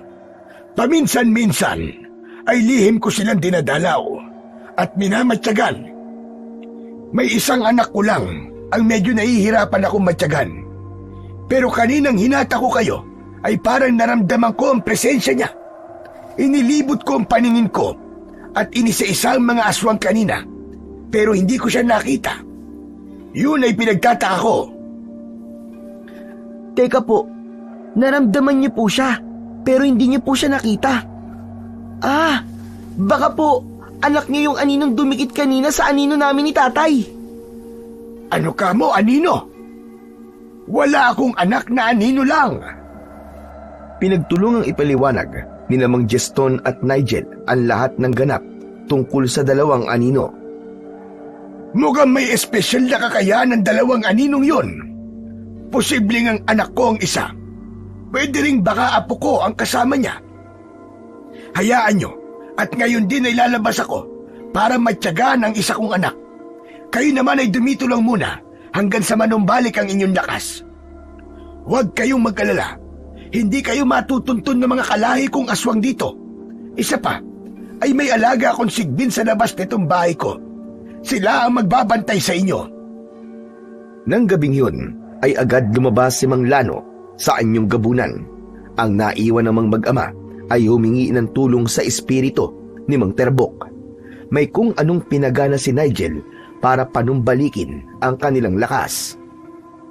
Samantala, sa paghahanap ni Mang Lano sa kanyang isang anak, ang tanging natagpuan niya ay ang kanyang apong si Bobet.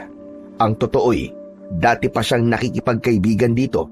Hindi nito alam na maglolo silang dalawa, alias Lolo Isko ang pakilala niya rito.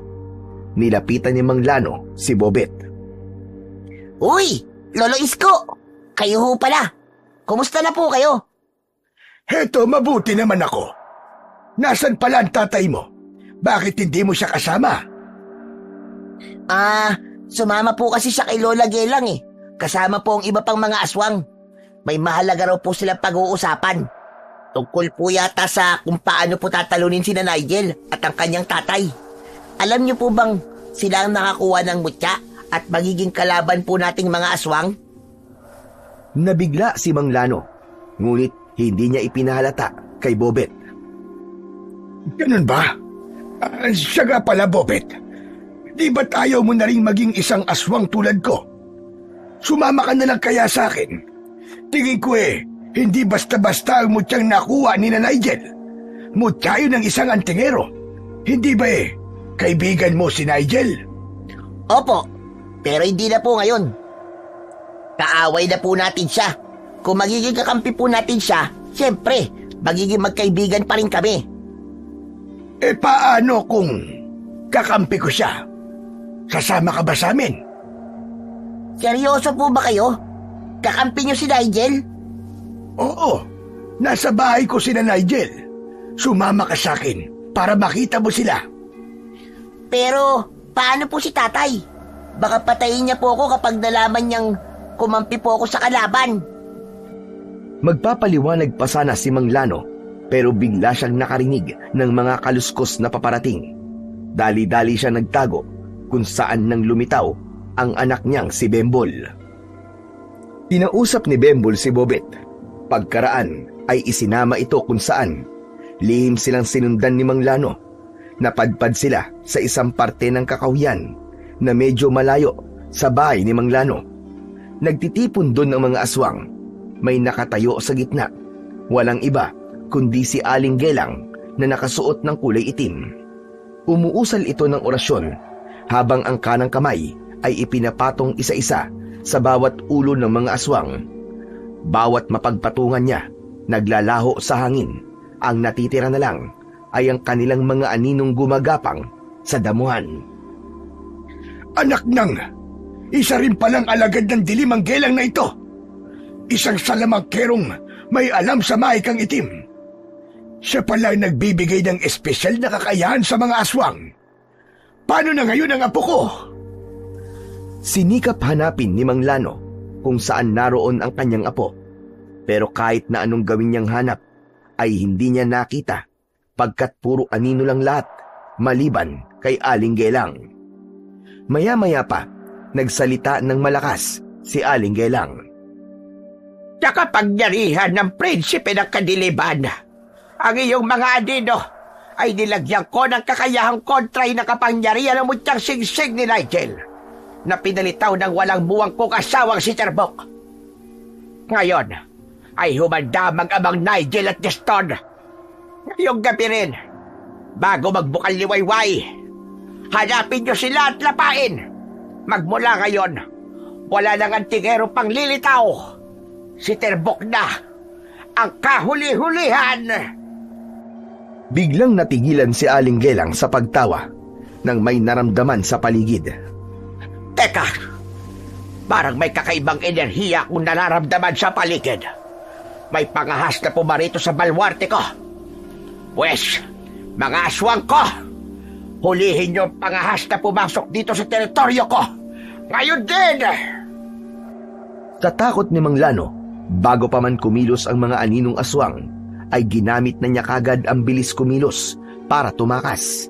Sing bilis ng kidlat siyang nakabalik sa kanyang bahay sa kabilang parte ng kakahuyang yun. Mang Lano, ang bilis niyo pong dumating Kumusta po ang lakad niyo? Ngunit tanong din ang itinugon ni Mang Lano kay Gaston. Teka, nakabalik na ba ang lakas niyo?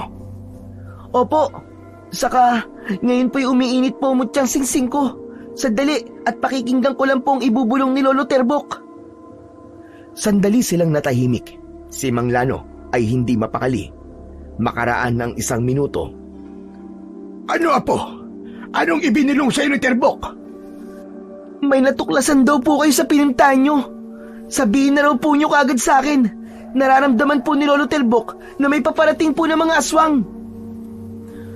Nang wala nang patumpik-tumpik pa, ay sinabi na lahat ni Mang Lano ang lahat niyang natuklasan. Tama ang hinala ko. Malupit na kalaban natin si Gelang. May taglay siyang kapangyarihang itim. Pinalakas niya ang mga aswang. May pangontra na sila sa mutyang singsing mo, Nigel.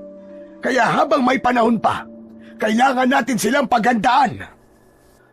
Sa loob ng konting panahong natitira, ay talagang sama-sama silang nag-concentrate para makaisip ng magaling na solusyon para matalo ang puwersa ni Aling Gelang at ng mga aswang.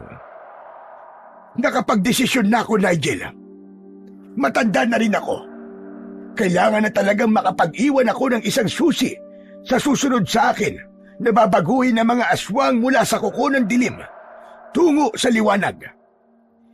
Ipinakikiusap ko lang sa inyo na huwag niyong sasaktan ng apo kong si Bobet.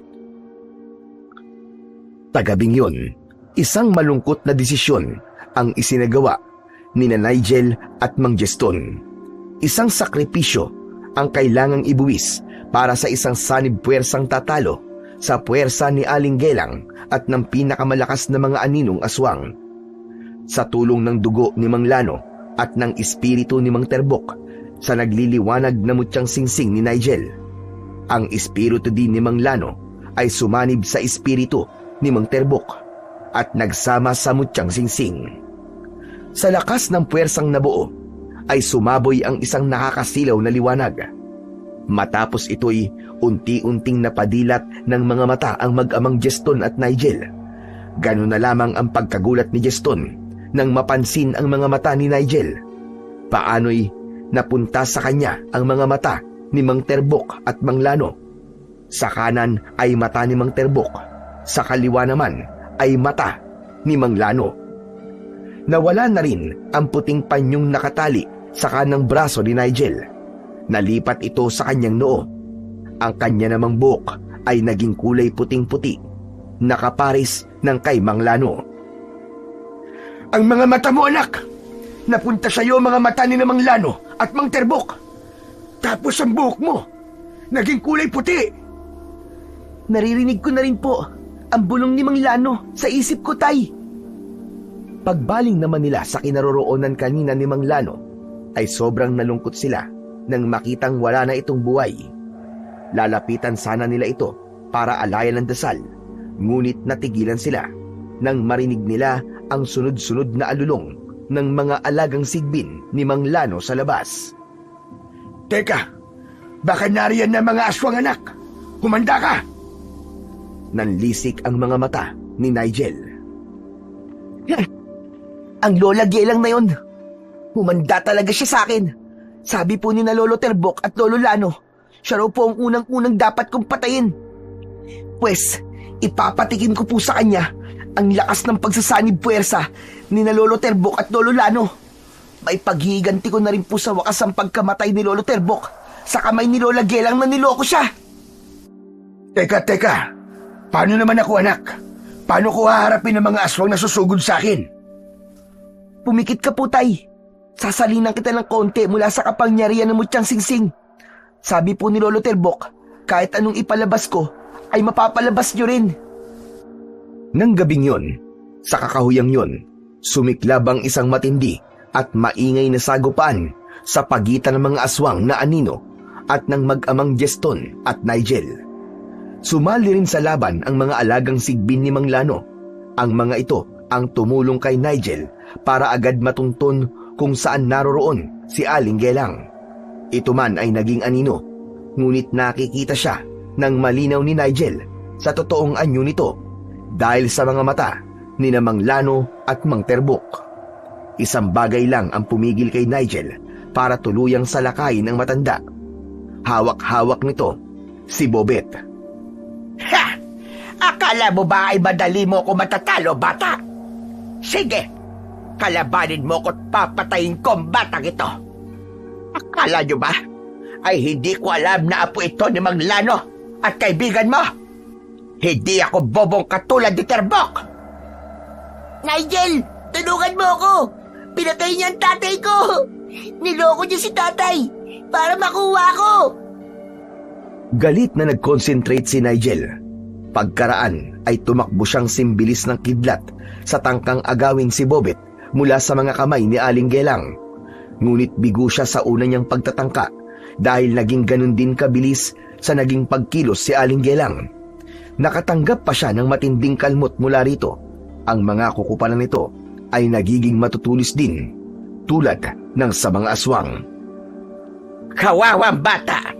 Hindi mo ba alam na may kakayahan akong gumaya ng kakayahan ng ibang nakakaharap ko? Sige lang, iligtas mo itong kaibigan mo hanggang sa matadtad ko ng kalmot. Hindi umimik si Nigel. Sa halip ay lalo siyang nag-concentrate habang pinakikinggan ang mga bulong ni Mang Lano at Mang Terbok sa kanyang isipan. Maya-maya pa, biglang napasigaw ang kanyang tatay. Nigel, anak!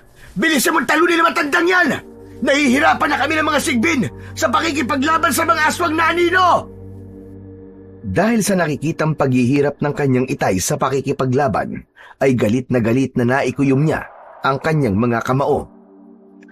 Humanda kayo ngayon sa akin, Lola Gelang! Manluloko ka! Ikaw pala may pakamanan sa pagkamatay ni Lolo Terbok! Magbabayad ka! Tingbilis ng kidlat na muling tumakbo si Nigel, ngunit hindi niya tinangkang agawin si Bobet. Sa halip ay sinalat lang niya ito at may ibinulong dito. Pagkaraan ay bumalik sa dati niyang pwesto. Ngayon, tingnan natin kung gagala pa mga kapangyarihang itim mong matanda ka! Naguluhan bigla si Aling Gelang nang mapagtantong nag-iba ang boses ni Nigel. Kinakabahan itong napatingin sa hawak-hawak nitong si Bobet, nang ngiting-ngiti naman sa kanya ng nakakaloko. Walang ano-ano, nagsimulang makaramdam ng pagkapaso si Aling Gelang sa pagkakahawak sa inaakalang si Bobet. Umusok ang buo niyang katawan. Tinangka niyang bitiwan ng bata, ngunit para namang dumikit na ang kanyang kamay. Magpapagana rin sana siya ng kanyang itim na mahika, pero ayaw gumana. Wala na, Lola Gelang! Akin na, pati ang kapangyarihan mong itim! Katapusan mo na! Malakas na napasigaw si Aling Gelang habang unti-unting nauupos ang katawan, hanggang sa unti-unting nagiging abo. Kasabay nito'y napasigaw din ng malakas si Mang Jeston. Napatumba pala siya ng isang aswang at sabay-sabay na dinikitan ng anino ng iba pang mga aswang ang anino nito. Manghihina na sana si Mang Jeston, ngunit hindi natuloy dahil sa pagkaupos ni Aling Gelang. Ang mga aswang de anino ay bumalik na rin sa kanilang totoong anyo at unti-unti ring nagsiusok ang mga katawan at sabay-sabay na unti-unting naging abo. Inaumagahan, nagdiwang ang mga kababaryo ni Nigel dahil natalo ang mga aswang. Tuwang-tuwa sila kay Nigel. Lahat ay nagpapasalamat sa kanya. Samantala, si Bobet ay hindi tinablan ng maging abo ang kanyang mga kalahi. Yun ay dahil nagpalit sila noon ng katauhan ni Nigel, kung kaya nakontra ang puwersa ni Aling Gelang sa kanya. Ipinakilala ni Nigel kay Bobet si Mang Lano, ang tunay nitong lolo na nakilala nitong si Lolo Isko.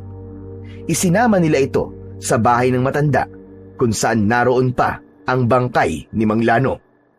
Umiyak si Bobet nang makita niya ang wala ng buhay na matanda. Lolo, hayaan niyo po, Lolo. Sa tulong po ni Nigel, ay magiging isa na po ako mabuting aswang na tulad po ninyo. Pagkalibing nila sa katawan ni Mang Lano sa likod ng bahay lang nito, may ibinigay si Nigel kay Bobet. Ito'y isa ring mutyang singsing. Natagpuan niyang naging dalawa ang mutyang singsing na nakabalot sa puting panyo sa kanyang noo. Ang isa'y nabuo dahil sa espiritu ni Mang Lano, ayon mismo sa tinig ni Mang Lano, para yun mismo sa apo nito. Pagkatapos nun, mabilis na lumipas ang mga araw. Naging balikatan sa pakikipaglaban ng aswang ang magkaibigang Bobet at Nigel. Isang aswang at isang batang antingero. Puwersa ng dilim at liwanag na magkasama at nagtutulungang puksain ang puwersa ng kasamaan tungo sa kapayapaan.